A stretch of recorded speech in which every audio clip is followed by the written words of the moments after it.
Exposing the real power plays at the United Nations. Why are there not more people talking about how these speeches can change the world? Stay informed with Subscribe now for news that reveal the truth behind global events.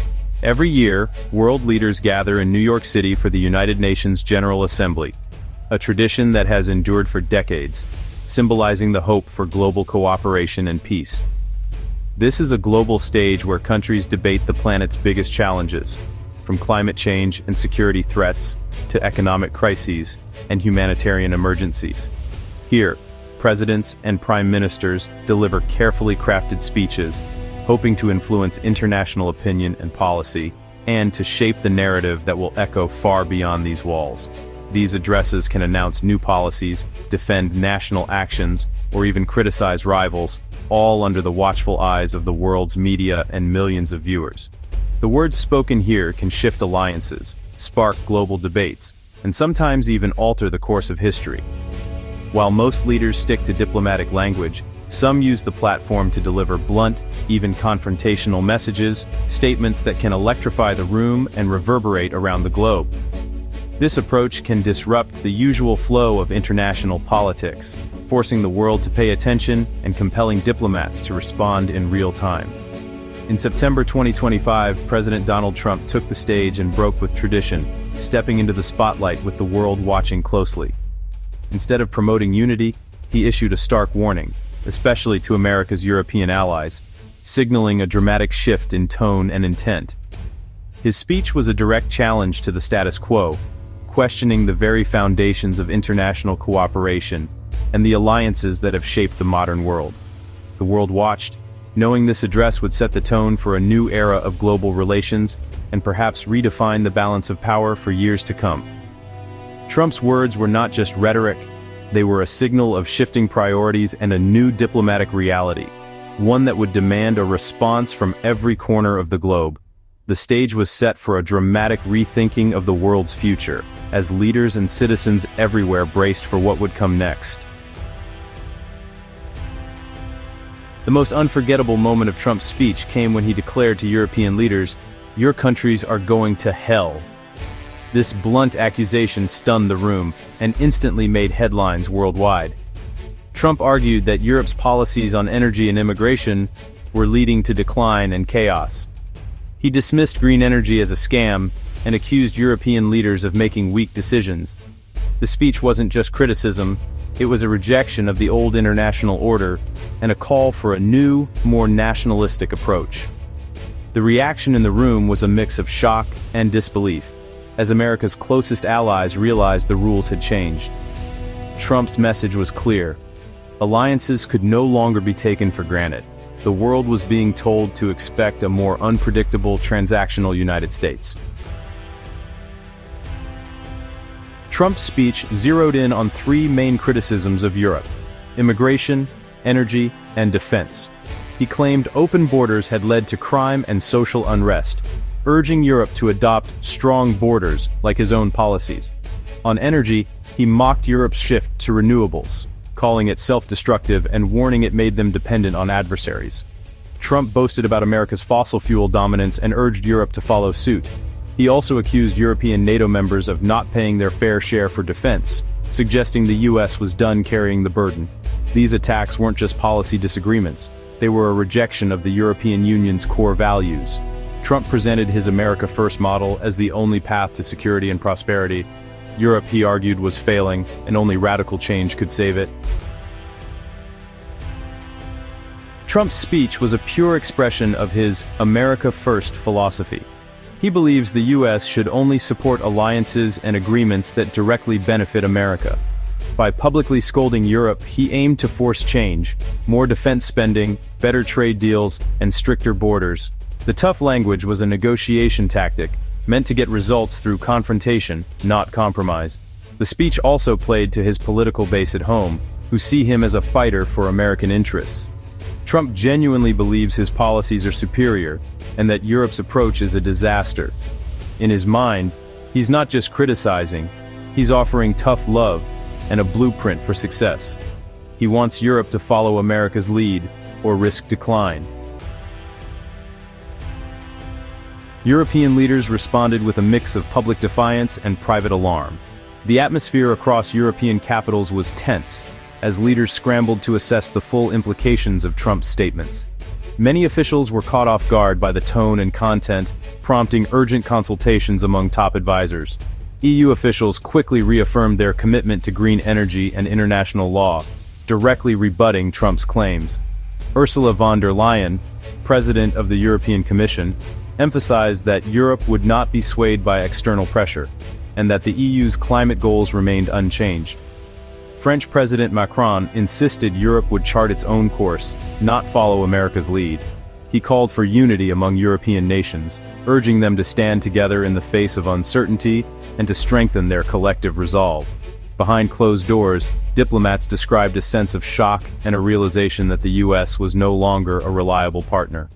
Some officials spoke of a turning point in transatlantic relations, with trust in Washington now deeply shaken. The speech accelerated EU discussions about reducing dependence on America for security and economic stability. Leaders debated new strategies for defense, energy, and trade, recognizing the urgent need for greater self-reliance.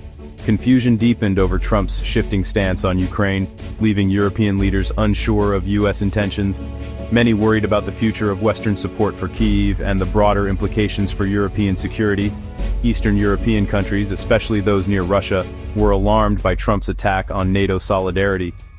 For nations like Poland and the Baltic states, the prospect of weakened US support raised fears about their own security. While some agreed with his call for higher defense spending, most worried his rhetoric would weaken the alliance. The debate over burden sharing intensified, but so did concerns about the future of NATO's unity.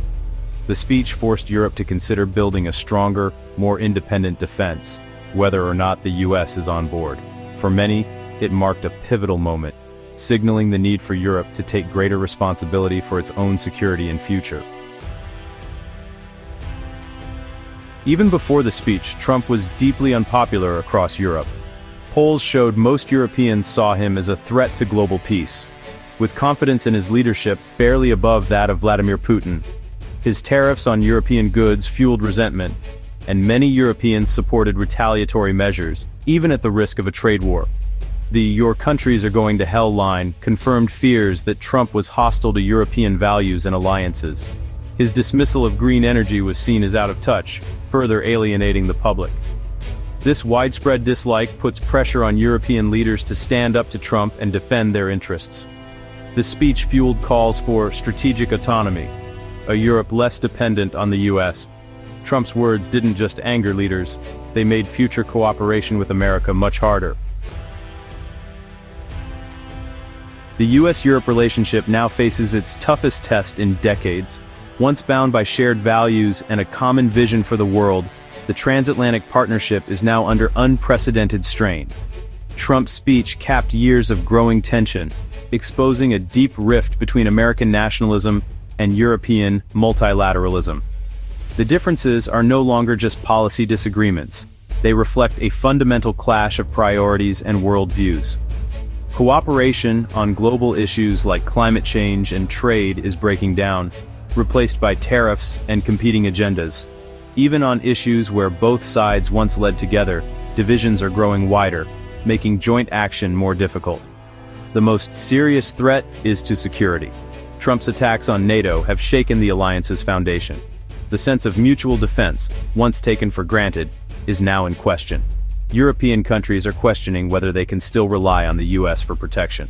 The uncertainty is forcing leaders to rethink their long-term strategies. This is driving new investments in European defense and a push for greater unity. The idea of a more independent European security identity is gaining momentum. The divide may not be permanent. Future US administrations could seek to repair the alliance. There is still hope that shared interests and history can bring both sides back together. But for now, trust is eroding, and the partnership is in crisis. Old certainties have vanished, replaced by suspicion and doubt. Trump's speech didn't start the fire, but it poured gasoline on it. The rift is now out in the open, with both sides reassessing what the alliance truly means. Europe must now prepare for a world where America is a less predictable, less committed ally. The continent faces a future where it may need to stand on its own more than ever before. The path forward will require tough choices and a new sense of self-reliance.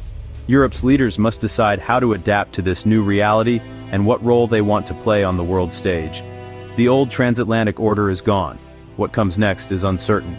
Only time will tell if the partnership can be rebuilt, or if a new era of separation has begun. Trump's rhetoric is matched by action. His administration imposed sweeping tariffs, including a 20% tax on EU goods, disrupting trade and raising prices. The EU has threatened retaliation, but so far has tried to avoid escalation.